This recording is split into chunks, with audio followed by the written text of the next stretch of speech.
Lakad kayo slow. Tingnan. Yun. Kwentuhan naman kayo dyan. Oo, turo naman kayo ng unggoy. Turo. Yan. Kaway kayo sa akin. Harap. Kaway. Lakad.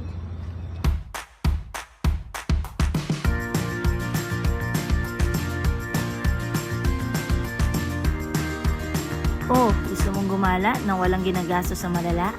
No problem yan. Dito tayo sa budget friendly. Boy Gala with Neneng Gala. Tara, sama ka! And here we are in Boracay Ocean Club. So, nasa Station 3 to. Kung gusto nyo nang hindi masyadong crowded at tahimik, dito po yan sa Station 3. So, meron tong dalawang pool. Isa sa baba, isa dun sa taas. Then, yung nasa taas, meron sila dyan bubble party every night. So, ito yung pinaka-room namin. Ayan, makikita nyo dyan kung anong klaseng room yung nabook namin. Hindi ko na siya masyadong i-tackle kasi depende naman po sa inyo yan kung saan hotel nyo gustong mag-book. So, actually, nabook ko siya sa Agoda. Meron silang promo doon or may discount.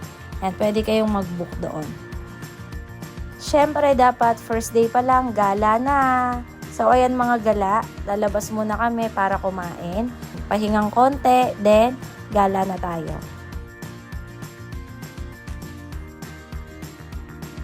Katulad nga nung sinabi ko kanina mga gala, sa Station 3 is less crowded siya. So, walang masyadong photo bomber. At after umaura, gala ulit mga gala. So, ayan, punta na tayo ng D-Mall. So, eto na lakad-lakad tayo since gabi na at para naman masulit natin yung first day, kailangan nating mag-ikot. Yeah, actually, ilang beses na rin kami nakapunta dito sa D-Mall pero maganda kasing puntahan to pag gabi. Sobrang buhay na buhay niya. Makakapamili kayo ng kakainan nyo dyan. Meron din kayo dyan mabibilan ng mga souvenir. Kung kulang yung damit nyo, may mabibilan din po kayo dyan. Siyempre, pagkatas ng D-Mall, lakad-lakad na tayo dun sa along the beach. So, ayan yung mga makikita nyo dyan. Actually, alam ko kada hotel yan or lahat ng may alfresco na hotel, meron pong ganyan. Ayan yung fire dance nila. Lagi yan, gabi-gabi yan. So, kahit hindi nyo siya maabutan ng first night nyo, second night nyo or third night nyo, meron po sila. Maglakad lang po kayo dyan sa may beach. Ayan na yung mga makikita nyo. Iba't iba pong group na nagda-dance fire po sila. Ayan. So, ayan yung naabutan namin habang naglalakad kami pabalik ng aming hotel. At second day, morning natin is syempre beach muna. And dito tayo sa Mangrove mga gala. So nagbook kami ng e-trike worth 1,300 for 3 hours na yon.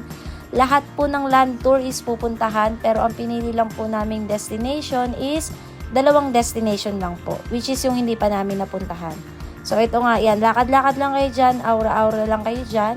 Wala na kayong problema sa photographer tsaka videographer kasi sila na pong bahala doon. Good thing pa mga gala, wala pong bayad to, donation lang po. So, ito yung mga sample ng shots. Ayan po, makikita nyo. Be kind po sa donation mga gala kasi po, yun yung source of income nila. So, hindi naman po kayo dito magsisisi. Yan, hindi po kayo obligado pero be kind po. Okay mga gala?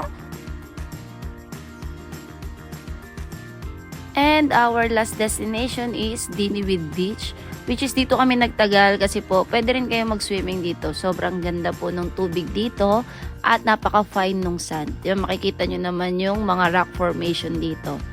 Meron na rin ditong photographer and videographer. So again, wala pong bayad. Tip lang po ulit or donation po para po sa kanila.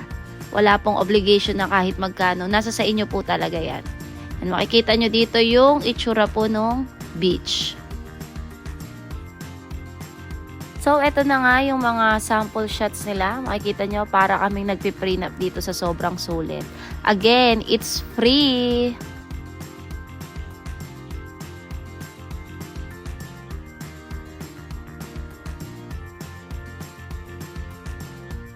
So, tapos na nga kaming mag-swimming dito at sobrang enjoy namin tong beach na to.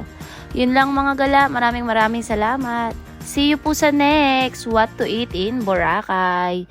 Sulit pero quality experience. Dito na yon mga gala. See ya!